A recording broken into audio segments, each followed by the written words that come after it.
This was a very unusual connection in the fact that we're right on the beach, so we're quite a distance from the gas main.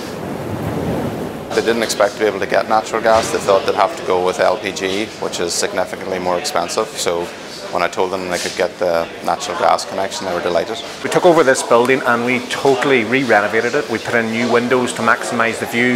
We replumbed it, rewired it. We just made it so modern inside and easy to run, so that we could run an efficient, low-cost operation, which is, you know, what you need nowadays. But I mean, just look out the windows here. Even on a bad day, it's stunning, and on a good day, it's like heaven. So I mean, it's all working so well, thank God.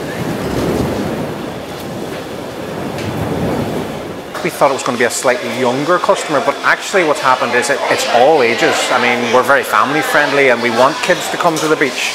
And actually what we're doing is building a sort of day out experience here.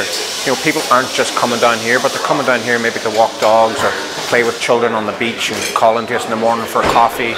And then when we're busy, they're saying, well, maybe come back in an hour, and they're off for a walk on the beach and coming then for something to eat. So people are actually spending 3 and 4 hours down here, which is brilliant. In order to get the gas here, we had to disconnect the main at the golf club. So we had to work with them closely, not to disrupt their supply.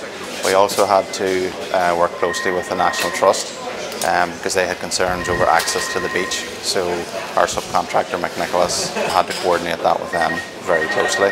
The area is also of special scientific interest, so we had to be very aware that we didn't leave any rubble or spoil on their property.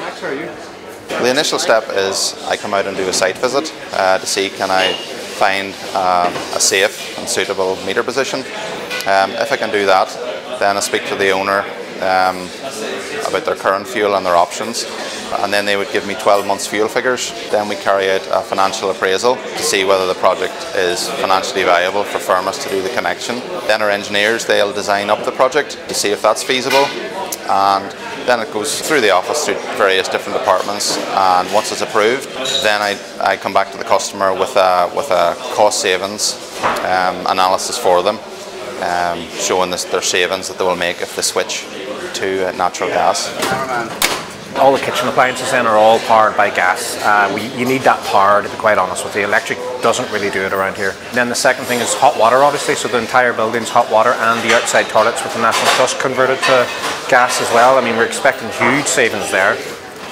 We have a burner here as well, but the blow heater's just at sort of within 3 to 4 minutes that can heat up this room. It's got serious power, and it's really, you need gas for serious power. This is a high output place, you know, we are a busy place, so gas is perfect for us. We thought tank gas was going to be the only way to go down here, and we were just literally about to lodge the planning application when my architect spotted, actually you're only about 120 metres away from the next person on natural gas. So suddenly we were like, all right, we never even expected that we might be able to tap into that. The minute we rang firmus, I have to say the reaction was so positive. Yeah, we'll come down, we'll have a look at it. We showed them the site, and from that first meeting, it was just yes, yes, yes from firmus, in fairness to them. It was a little bit logistically difficult for them because we opened in the middle of the summer and we didn't want too much disruption, so we waited for a little bit of a quieter period before we did the main install. The main reason a restaurant like this would want it is continuity of supply. A lot of restaurants have problems at the weekends of running out of bottles, and even bulk tank deliveries aren't always reliable. For a new business like this, what we offer is a set tariff for 12 months, which is very important because the restaurant will now be able to work out their fuel bills for a 12-month period. If they were on LPG, those prices can rise or fall, so you know it can affect their cash flow. So when they're on natural gas, they know for a 12-month period exactly what their fuel bills are going to be like. I'm so happy now simply to get rid of the tanks, get rid of, you know, checking tanks to see when they're empty and changing bottles and all that kind of thing, never mind the cost savings that we're expecting. And part of the building here is to make it efficient, and have it open all year round was a big thing for us, and firmus have just been brilliant.